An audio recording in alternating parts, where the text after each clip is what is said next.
Robson Oliveira apresenta uma nova abordagem sobre a política de Rondônia. Podcast Resenha Política com Robson Oliveira. Olá pessoal que acompanha o nosso podcast Resenha Política no nosso canal do YouTube, através do site Rondônia Dinâmica e agora na TV Rema, todo sábado e domingo às 23 horas, o programa da terça e quinta-feira são retransmitidos também pela TV Rema. Acompanhe a gente, compartilhe o nosso podcast Resenha Política no canal do YouTube. E hoje eu tenho o maior prazer e satisfação de receber aqui Elma Torinho. Elma Torinho é juíza aposentada, foi presidente da Associação dos Juízes de Rondônia, foi candidata a prefeita e hoje responde pelo cargo de secretária de gestão, né, dos gastos públicos. Então eu vou perguntar a Elma aqui se ela está gastando muito, se tem muito dinheiro aí na prefeitura, enfim. Mas, acima de tudo, é uma pessoa polêmica, ela não foge das perguntas, é boa de responder as coisas. Espero aqui, seja bem-vinda, Elma. E a primeira pergunta, a Elma juíza e a Elma candidata, era a mesma pessoa ou a candidata, aquele negócio, aquela veemência, era só um personagem? Não, nunca fui um personagem. A Elma é uma só, com uma diferença. Quando você está numa campanha, ali você não tem freios, eu acho. E numa campanha, eu era candidata, mas eu sou daqui. Minha família está aqui desde a década de 30. Eu sou cidadã daqui, eu sou eleitora daqui, então eu tenho todo o direito do mundo, até pela história da minha família, que contribuiu para esse Estado, para fazer críticas. Político profissional, às vezes ele faz um tantinho assim e ele acha que fez muito e que ele não pode sofrer crítica. Ele pode sim, ainda mais sendo pessoa pública. Então há aí uma juíza que tem um comportamento institucional de respeito aos cargos, inclusive. Se houvesse um outro resultado da eleição, eu respeitaria quem ocupa o cargo. Isso é da natureza da liturgia e eu acho isso importante. Agora, candidata, cidadã e eleitora tem direito sim de apontar as falhas da gestão. Principalmente se você vir, Robson, que a gente está próximo dos 100 dias e quantas entregas já foram feitas? Então será que eu estava errada em apontar tantas falhas, tantos indicadores oficiais? Porque os dados são objetivos. Não é à toa, a gente está em apontamentos como pior saúde do país, pior saneamento do país. Saiu o anuário agora de segurança pública de 2024. Feminicídio de novo em primeiro lugar. Violência contra as mulheres, outros tipos de violência também, ou hora primeiro, hora segundo, roubo, celular. Eu tenho 54 anos, na minha época a gente falava de furto de botijão de gás, era isso que eu julgava no início da minha carreira. Então as pessoas pulavam o muro e furtavam. Hoje isso aqui, as pessoas roubam celular e se a gente for prestar atenção, os jovens estão sendo cooptados por crime organizado. Isso é muito sério. Então a gente tem que tratar a política pública com seriedade. Daí porque a minha crítica é legítima. Ô Elma, durante a campanha, quando você foi candidata, principalmente saiu na mídia, teve um debate que você foi bem atritada com a candidata, que na época liderava todas as pesquisas, diziam até que ganharia no primeiro turno. E reputam aquele debate, você não ter ido de segundo turno. Você acha isso mesmo? Ou você sofreu algum preconceito, alguma perseguição?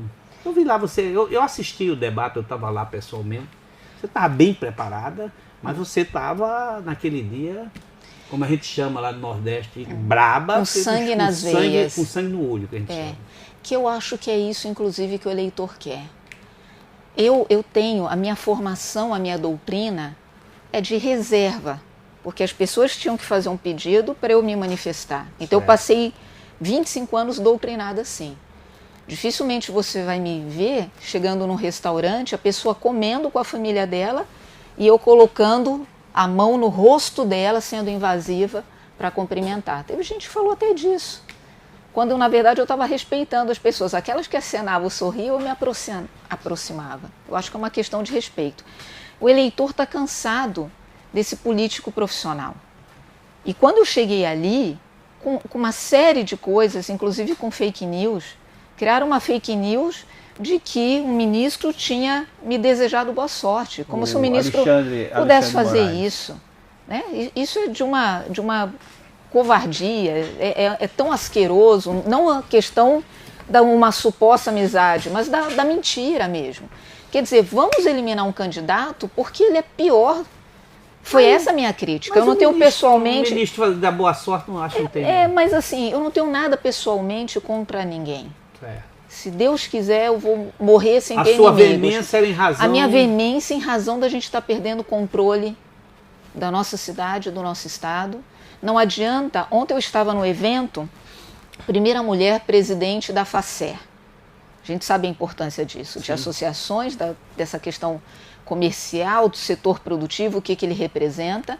E ela estava lá. E eu ouvi um discurso falando, olha, nós somos superavitários, nós temos uma taxa baixa de desemprego. Ok, isso é verdade? Isso é verdade. Na prática, o que significa isso? Você que está aí me ouvindo, você ganha um bom salário? Porque não ter desemprego e as pessoas terem subsalários, viverem mal, então a pessoa sai dali do emprego dela, vai num posto de saúde e não é atendido. Não tem remédio. Então, assim, as críticas que eu fiz, todas elas foram olho no olho, como eu estou fazendo agora. Eu não tinha plano B, eu não tinha grupo B, nada disso, eu não fiz nada por trás. Essa é a Ilma. A Ilma independente, que entrou na campanha independente, que ninguém dá ordem... Como é que está sendo a experiência na política? Porque é totalmente diferente da magistratura, né? É totalmente diferente, mas totalmente diferente. Você dá a cara para tapa mesmo, né? E como é que está sendo essa tua experiência? Está gostando? Hoje eu fui num pit stop lá do Cidade Limpa. A gente quer mudar a cara da cidade, né? E a cidade é suja, acumulava muito lixo, tudo isso. Então eu estava fazendo pit stop e as pessoas me reconhecendo. Uma pessoa vira e fala assim, vamos limpar dos bandidos, dos corruptos também, né, doutora? Eu abri um sorriso assim, enorme. É isso que as pessoas enxergam. Então eu estou lá num setor que se chama gastos públicos.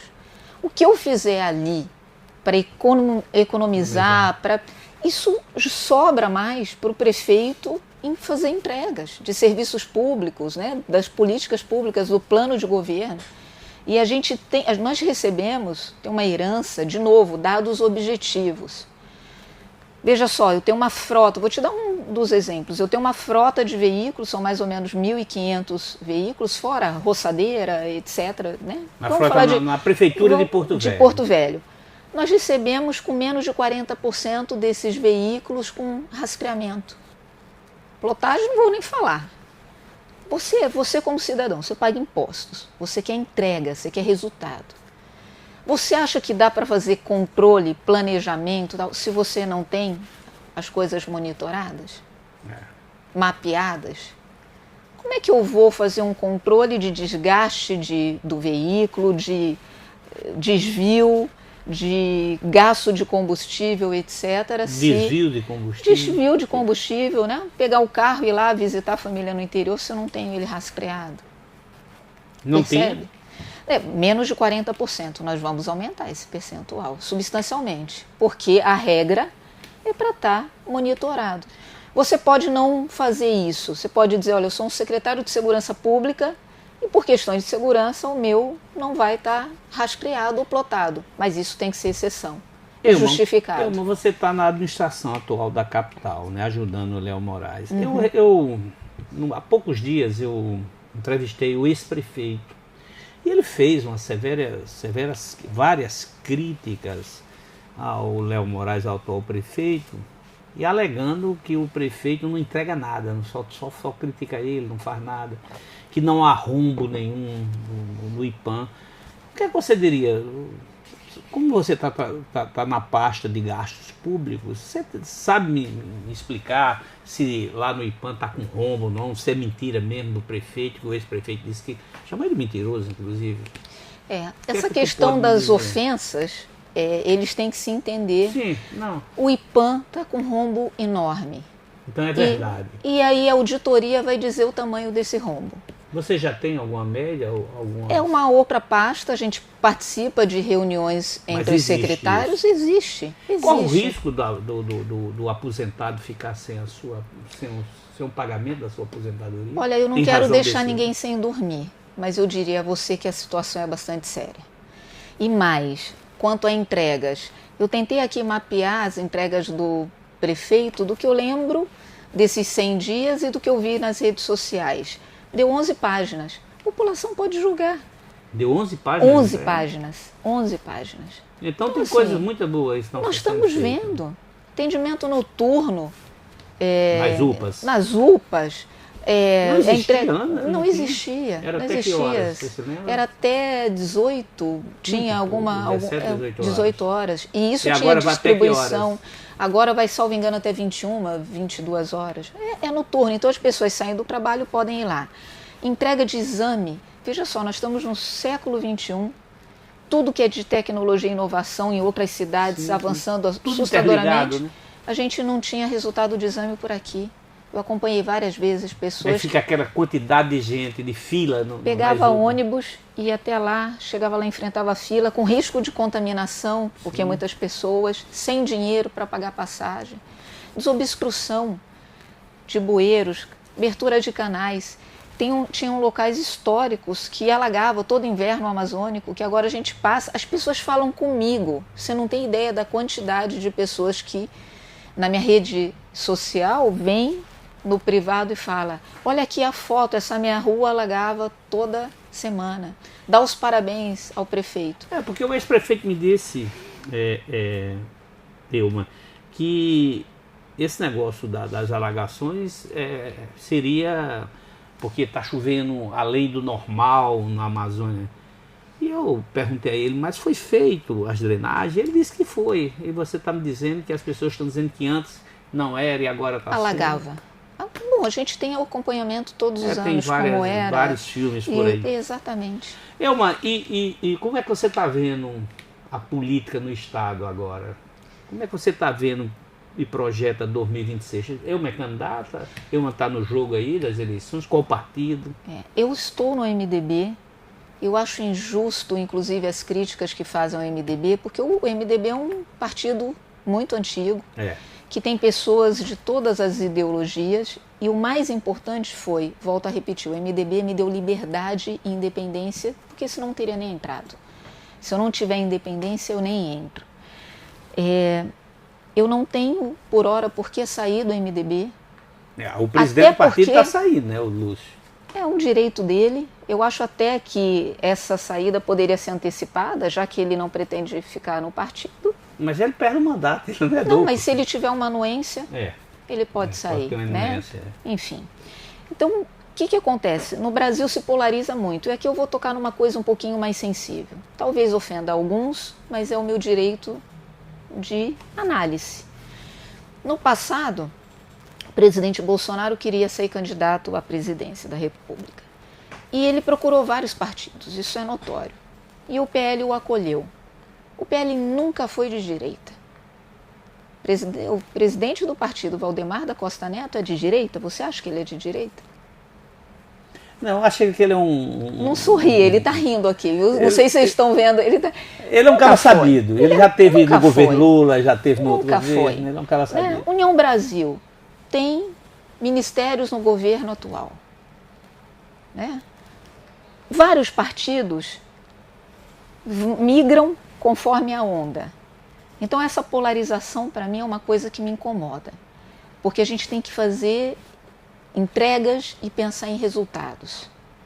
Se a gente for pensar em resultados, a gente tem que ter um projeto macro de país. Quando eu fui para a Escola Superior de Defesa... Mas essa polarização existe. Não, ela existe, mas veja só, ela existe, mas eu não posso ser taxada de A ou de B. Sim. Eu tenho minha independência. Para mim, eu sou casada com um policial, delegado da Polícia Federal. Eu tenho um perfil que as pessoas me classificam. Veja só, eu entro nessa linha para cá. Mas aí projetos centro-direita. Eu sou centro-direita. Sempre fui. Sempre fui. Até pelo meu perfil. Agora você vai... sempre foi centro-direita, né? Você vai dizer que projetos sociais não são importantes? Sim. Basta entrar no meu perfil, você vai ver a quantidade de postagens que eu tenho, por exemplo, sobre mulheres, idosos, crianças. Eu vou abandonar projetos sociais que são a alavanca de qualquer política pública nesse país? Sim. Então, assim, o que eu lamento é esse nível de manipulação de pessoas que se intitulam de uma linha ideológica e que você olha e fala, bonitinho, você está na onda? Inclusive, vamos voltar um pouquinho a outra candidata, que foi a vida inteira do PSDB. Desde quando o PSDB é de direita? Mudou pela onda, um direito dela. Volto a dizer, eu não tenho absolutamente nada contra ninguém. Era uma adversária política que eu entendi como moradora de Porto Velho, como alguém que não quer sair dessa cidade, que não seria uma boa gestora. E aí a gente perderia o controle por todo aquele grupo de pessoas que estava ali, 12 partidos, impossível. Se eu achasse que era uma boa candidata, pelas pesquisas, olha, vai ganhar em conteste, já ganhou, eu não teria nem me candidatado. Eu tinha um projeto, Robson, de montar uma escola de governo. Era esse o meu projeto. Não tem em Rondônia, não tem na região norte. Eu estudo muito gestão há muito tempo. Ontem na FACER de novo tinha lá o Sebrae, meu pai foi presidente do Sebrae, meu tio foi o primeiro presidente da FACER. Ontem eu falei lá, eu fiz Empretec, que é do Sebrae, né, um curso do Sebrae. Eu liguei na época, a minha vara já era referência. O que eu fiz? Eu fui lá no Sebrae e falei, eu quero administrar ainda melhor minha unidade. E teve gente, olha, qual a experiência dela de gestão? Administrei presídio, administrei cartório extrajudicial, administrei fórum, fui gestora de precatórios, sabia toda a situação de 52 municípios, do estado e das autarquias, porque no precatório você tem que estudar orçamento. Eu perguntava sobre planejamento estratégico para alguns prefeitos que chegavam lá comigo, que não tinham nem um procurador do município, não tinha um procurador da fazenda, um secretário de fazenda. E eu falava de governança e eles, que é isso? Imagina eu falar de governança inclusiva, algo mais aprofundado. Então ali eu percebi que a nossa gestão estava muito ruim. Então eu falo para o corregedor assim, corregedor, fui no Sebrae e eu quero fazer um curso. Preciso de férias. Por que você precisa de férias? Eu falei, porque não é só a noite, é o dia inteiro. Aí ele falou assim, como é que tá a tua vara? Eu falei, tá em dia, eu tô com a distribuição do dia. Essa fama eu sempre tive, de ser muito, né, trabalhadora. E aí ele falou, pode tirar. E contundente também, você sempre é de mulher brava. Agora alguém falou que eu sou injusta? Já ouviu isso? Alguém falar, é uma mulher injusta? Não, se eu disser isso é injustiça. Percebe? Então assim, ser firme e na justiça você precisa ser. Porque todo mundo vem pra cima de você. De novo, eu tenho 54 anos, eu entrei com 28, única mulher da turma. Imagina o nível de pressão. Se eu não tivesse virado essa mulher que eu sou, eu tinha sido exterminada. E candidatura em 26, tu pretende continuar na política? Eu pretendo fazer análise de movimentos. Você perguntou como é que eu vejo a política, muito instável. Cada um indo para um lado, cada um falando, você senador, você vice-governador, você deputado federal. Eu quero saber tu. Eu quero ouvir as pessoas. Mas você, o que é que tu pretende? Eu quero ouvir. Eu pretendo ouvir as pessoas. Eu pretendo ouvir as pessoas. Governadora. Olha só, você já está me colocando no Não, governo. eu estou perguntando. Até porque você nunca foi de fugir de uma pergunta. Não, mas eu quero ouvir. Eu quero conversar com muitas pessoas. Eu passei por uma campanha que você falou assim, qual o momento, o que você achou? Foi o debate? Deixa eu responder para você. Me falaram que tu pode debate. ser candidata a vice-governadora, já me falaram isso. Olha só, do debate. Eu não acho que eu perdi por causa de um debate. Eu acho que foi uma junção de coisas principalmente a mão lá de cima. Porque o que eu sempre busquei na minha vida? Dar o meu melhor, mas quem decide não sou eu, sou Deus. Então eu reputo isso até como um livramento. Mas se você perguntar exatamente de motivos, para mim, um dos principais foi essas fake news, que me colocou um monte de mentiras. Então você acha que foi vítima da fake news? Total. Até porque Deus não é culpado de nada, não. Exatamente. Quem bota é o povo. São Deus canalhas, são canalhas. E por que isso? Eu tive, faltando 2 semanas, eu estava tecnicamente empatada com o segundo colocado. Que foi Você tinha pesquisa sobre isso? Eu fiz uma pesquisa só, que é o que foi o orçamento da minha campanha permitiu. Mas a gente ouvia muita gente. Tinha gente do outro lado, que estava do outro lado forçado e que ligava. Falou, eu não vou votar essa pessoa, eu quero que a senhora... E falava de pesquisa. Eu estava tecnicamente empatada. No momento que esse bombardeio... O primeiro ou o segundo? O segundo. No momento que esse bombardeio... Porque assim, o que a pesquisa dizia? Pesquisa dizia que a outra candidata perdia para mim e que ela podia perder para o candidato Léo. Então, foi um conglomerado de massacre em cima da minha candidatura. Mas eu estou viva aqui, eu sobrevivi. Estou mais firme do que nunca, estou preparada para ajudar Rondônia no que for possível. E para outra campanha também, né? Isso vai depender, vai depender de uma série de coisas, inclusive das pessoas que querem que eu seja candidata, por exemplo. Você está sentindo que estão pedindo já? Olha, o pit stop hoje foi um bom termômetro, né? As pessoas, eu fiz distribuição daquelas coisinhas que coloca no carro para recolher. E assim, algumas pessoas não abaixavam vidro, porque acham que é distribuição, e aí quando eu ia, muitas abaixaram o vidro, estenderam a mão, falaram, votei na senhora, não desista. Então isso para mim é um termômetro. Mas isso depende de vários fatores, eu não preciso da política. E eu não vou ficar na política, eu acho ruim essas pessoas que entram na política e nunca mais querem sair. Porque muitas entram idealistas, e no meio do caminho elas se perdem. De novo, eu tenho 54 anos, daqui poucos anos eu vou ter netos. Eu não viajei minha vida inteira como eu poderia ter feito, muito dedicada à carreira. Vai chegar um momento, Robson, que eu vou falar assim, olha, eu quero pelo menos dormir 6 horas de sono por dia. Mas a política encantadora, não deixa de ser. Mas eu não tenho uma mosca azul. Se eu tivesse esse apego, como inclusive num dos debates, a candidata falou assim, a senhora quer pelo poder. Deu vontade de rir. Falar assim, por favor. Eu estava nesse debate. Eu tinha poder. E eu podia ter mais poder ainda se eu não tivesse aposentado, porque a gente tem a resolução da paridade, eu era uma das mais antigas. Para virar desembargadora. Para virar desembargadora. E se eu virasse desembargadora, eu não poderia concorrer à presidência do tribunal? Estou dizendo que eu ia ganhar, mas eu fui eleita pelos juízes, eleita e reeleita.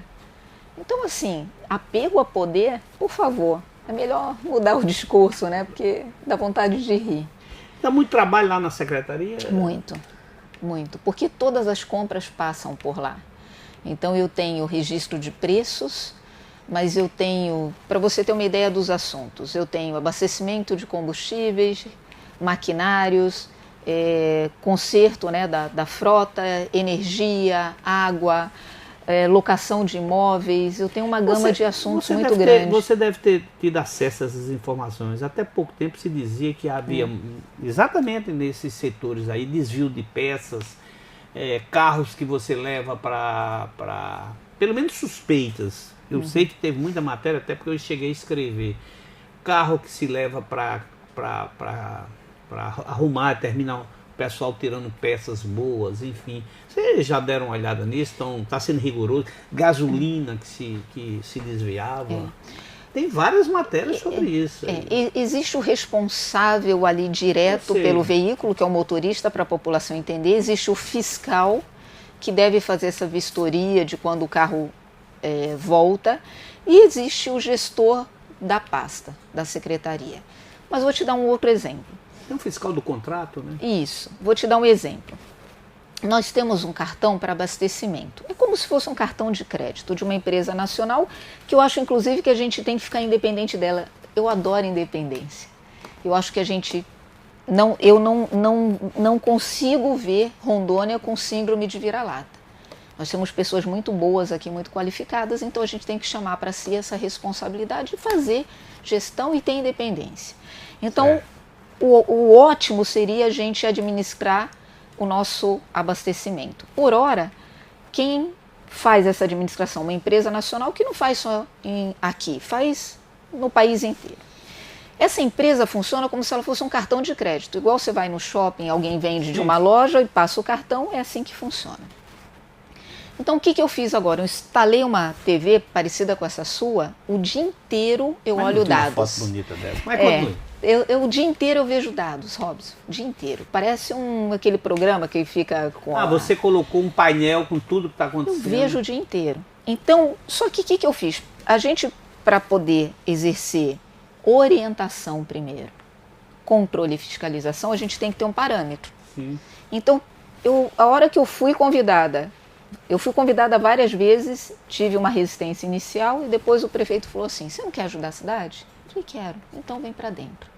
E foi aí que eu fui para gastos públicos. Ele falou assim, não tem melhor pessoa do que você. Pois bem, o que eu fiz? Eu peguei esses abastecimentos do ano anterior e eu fico me divertindo com essas coisas de madrugada. Como assim, se divertindo? Divertindo, eu pego, por exemplo, um veículo que de 1.300.000 abasteceu 1 milhão num posto.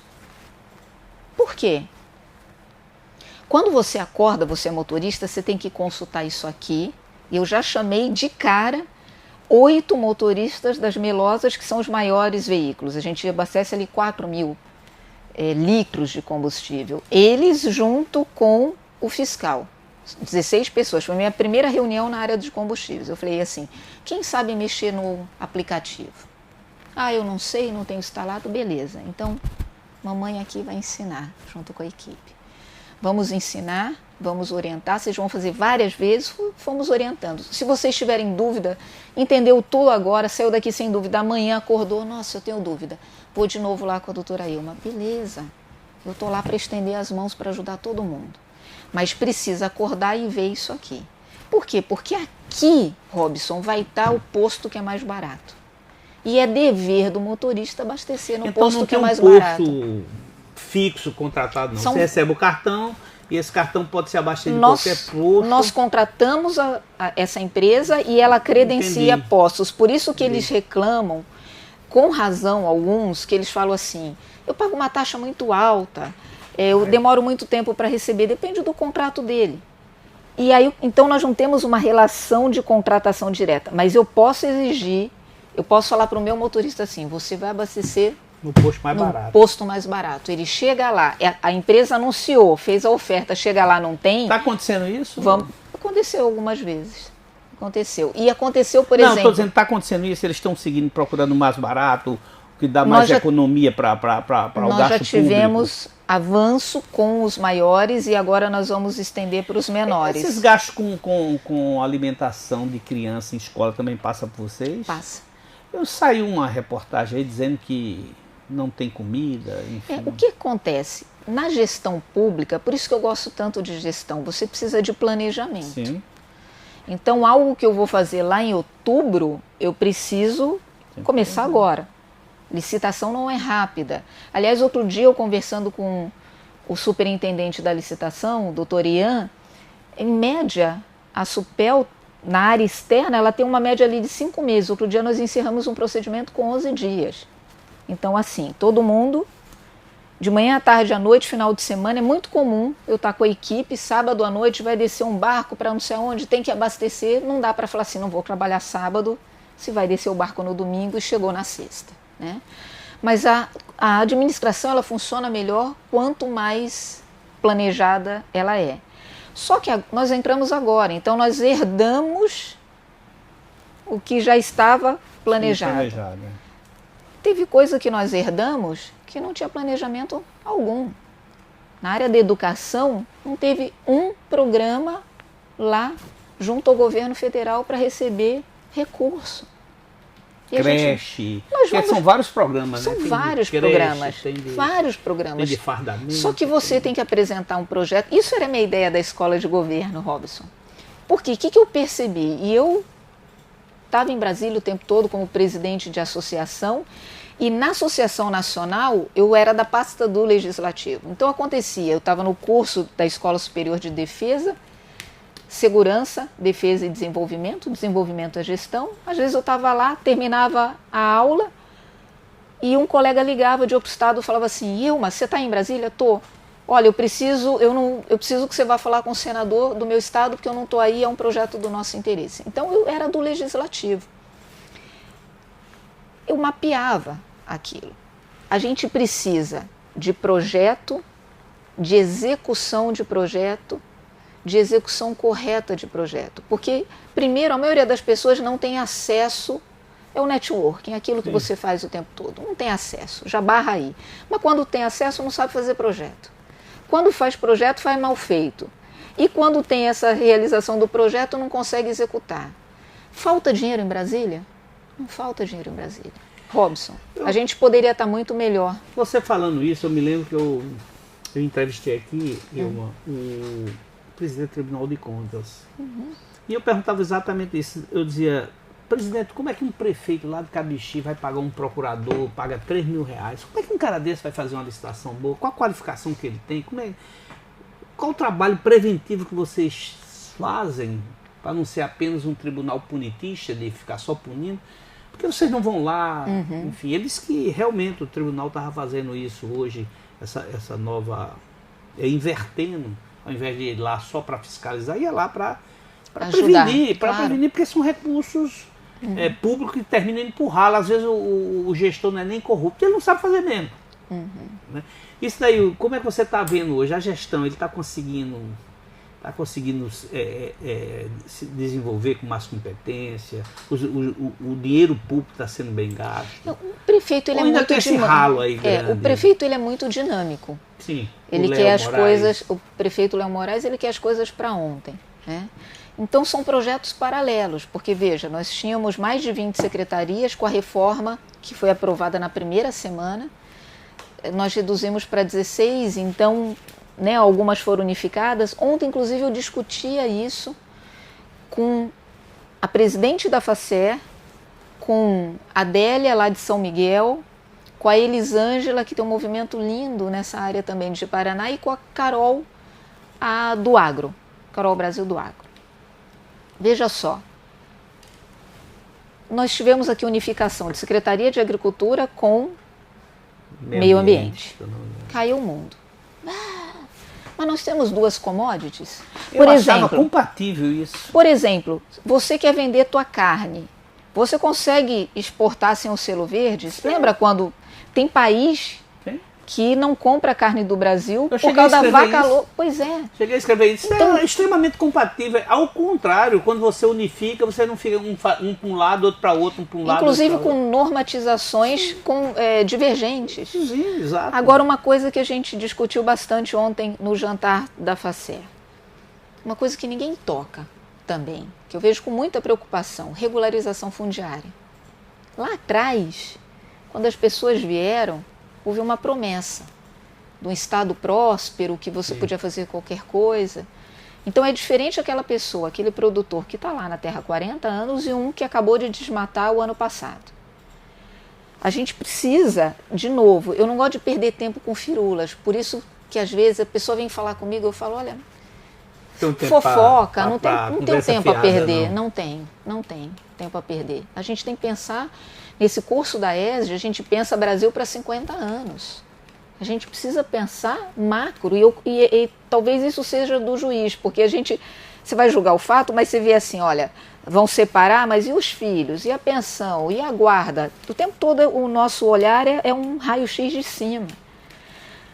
Se uma pessoa não tem a regularização fundiária, ela não tem nem financiamento. Sim. E aí eu vou aprofundar um pouquinho mais. Título da terra. Eu vou aprofundar um pouquinho mais. Tem lá o restaurante do Guastella, né? Ele pode querer comprar batata para fazer batata frita do restaurante dele. Você acha que ele vai ficar comprando de cada produtor? Não.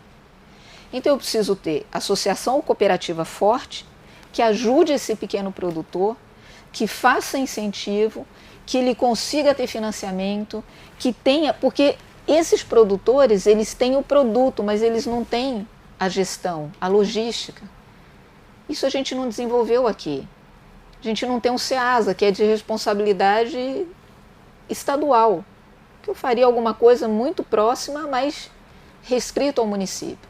Então a gente não discute grandes projetos nesse estado, para realmente alavancar. Aí a gente fica repetindo aquilo que... Né? A gente fica repetindo aquilo, não, nós somos superavitários, tal. Isso interessa o quê?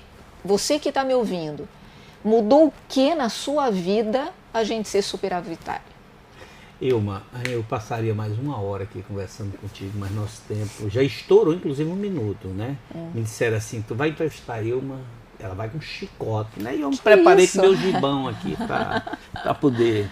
Foi um papo maravilhoso. Obrigada. E você vê que você é muito bem preparada. Eu agradeço. Acho que é um brinde, um bate-papo desse do nosso podcast. Só para encerrar, tu é candidata a federal ou estadual mesmo? Mas, bom, ela não vai responder mesmo. Mas eu posso fazer minhas considerações finais? Faça. Mas é finais mesmo. Finais. 2 minutos. É negociando. Um momento muito marcante na minha vida foi quando a minha irmã foi embora do país. Eu tenho opção, Robson, de morar em qualquer lugar do mundo. Mas o Brasil é gostoso. Não, eu não quero sair de Rondônia. Eu quero que as pessoas não desistam do Brasil, incluindo Rondônia. Então, enquanto eu puder lutar por Rondônia, de maneira independente, brava que seja, eu vou lutar. Tem gente que está querendo ir para a Greolândia, morrer de frio lá. Olha, um beijo no coração de todos vocês. Foi um papo muito bom, você... E de forma até angelical. Graças a Deus, sem chicote, é tudo papo furado. Né? Ela é dura, mas é porque é o jeitão mesmo. Eu sou firme, é melhor. Firme. Muito obrigado, Ilma. Fica com Deus. Deus. Continue no nosso podcast, acesse, compartilhe com todo mundo. Lá, Resenha Política, vá lá, entre lá, se inscreva e peça os amigos todos para compartilhar. Isso é mais importante. Obrigado e até a próxima.